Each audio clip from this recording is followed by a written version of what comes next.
ముఖ్యంగా ఇంకోటేందంటే, ఈ కరోనా సమయంలో డైరీ ఫార్మ్ పెట్టుడు అంటే పెట్టాలా?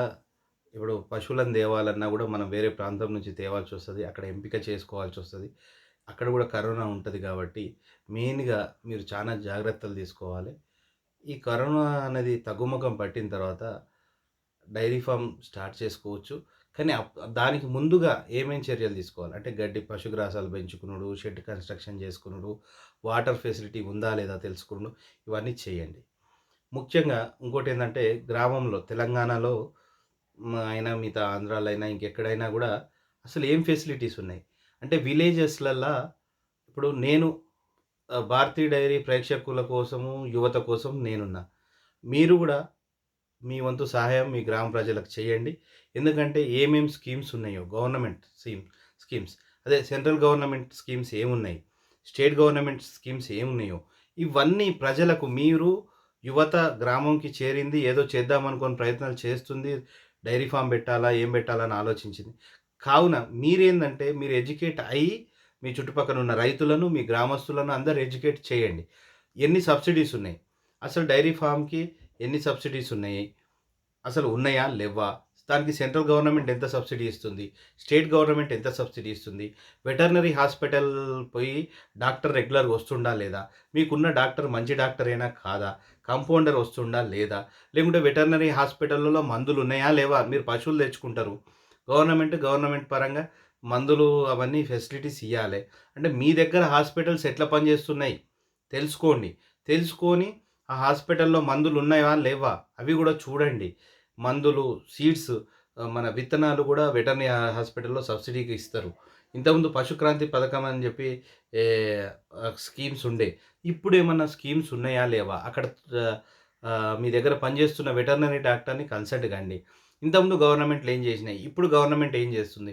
అసలు వెటర్నరీ డిపార్ట్‌మెంట్‌కి గవర్నమెంట్ తరఫున ఎంత ఆహ్, దాన్నేమంటారు? ఎంత సబ్సిడీస్ ఒస్తున్నాయి? ఎంత బడ్జెట్ అలొకేట్ జేస్తుండ్రు? అసలు ఎన్ని మందులు నింపుతుండ్రు? ఇంతకుముందు ఎట్లా ఉండేది? ఇప్పుడు ఎట్లుండేది? అన్నది చూసుకోండి. మన బంగారు తెలంగాణలో మనం ఏం చేయబోతున్నాం? అసలు ఎట్టెట్లున్నాయి? ఎందుకంటే పశువులు తెచ్చుడు, మనం డైరీ పెట్టుడు అనేది కాదు ముఖ్యమండి. దీన్ని గవర్నమెంట్ సహకారం గూడా మనకుండాలి. అంటే ఇప్పుడు ఇన్సూరెన్స్ చేస్తుండ్రా? ఇన్సూరెన్స్‌లో మనకు సబ్సిడీ ఎంతొస్తుంది? ఆహ్, విత్తనాలలో మనకు సబ్సిడీ ఎంతొస్తుంది? దానా తీసుకుంటే సబ్సిడీ ఎంతొస్తుంది? అసలు పశువులు సబ్సిడీకి వస్తున్నాయా? లేదా? అసలు ఫ్రీగా మందులు ఇస్తున్నారా? లేదా?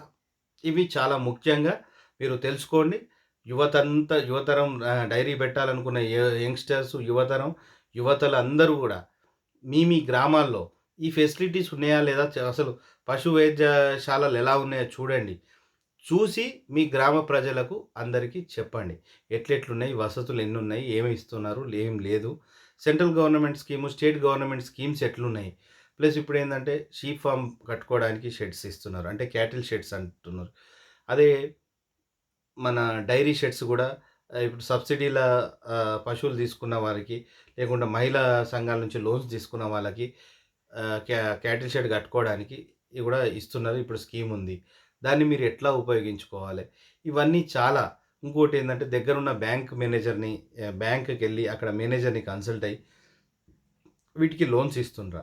చెప్పుకోవడానికి నాబార్డు ఈ స్కీము, ఆ స్కీము ఉంది. ఆ స్కీము మన దగ్గర ఇంప్లిమెంట్ అయితుందా? లేదా? ఇవన్నీ గూడా తెలుసుకోండి. ప్లస్ మీరు ఓసీయా? బీసీయా? ఎస్టీగా? అయితే ఓసీకి ఎంతుంది? బీసీకి ఎంతుంది? ఎస్టీలకు ఎంతుంది? ఈ సబ్సిడీస్ అన్నిటి గురించి గూడా అవగాహన తెలుసుకోండి. నేను గూడా మీకు చెప్తాను. మీరు గూడా తెలుసుకోండి. మీతోటి అక్కడ బ్యాంకర్స్ మీకక్కడ ఉన్నప్పుడు ఏందంటే ఒక డైరీ ఫార్మ్ పెట్టాలంటే అక్కడ బ్యాంకర్ సపోర్ట్ జేయాలి. మీ లోకల్ బ్యాంక్ వాళ్ళు. మేము చెప్తాం. కానీ ఇక్కడ మాకు జేయొచ్చు. మీకక్కడ జేయకపోవచ్చు. మాకిక్కడ వెటర్నరీ డాక్టర్ మంచివాడు ఉండొచ్చు. అక్కడ మీకు ఉండకపోవచ్చు. ఇవన్నీ అలాంటి సమయంలో మీరు ఇబ్బందులు పడే ఆహ్, ఆస్కారం ఉంది. అవకాశం ఉంది. కాబట్టి ఏందంటే మీరు ఇవన్నీ చూసుకోండి. ముందు జాగ్రత్తగా ఇవన్నీ చూసుకోండి. ఇలాంటివి ఇంకా ఎన్నో విషయాలు కొ మీకు చెప్తా. మీరు ఎడ్యుకేట్ కండి. ప్రజల్ని ఎడ్యుకేట్ జేయండి. అందరికీ ఈ విషయాలు తెలిసేలాగా చేయండి. నమస్కారం. మళ్ళా ఇంకో టాపిక్‌తో మీ ముందుకొస్తా. మీ మనోజ్ రెడ్డి.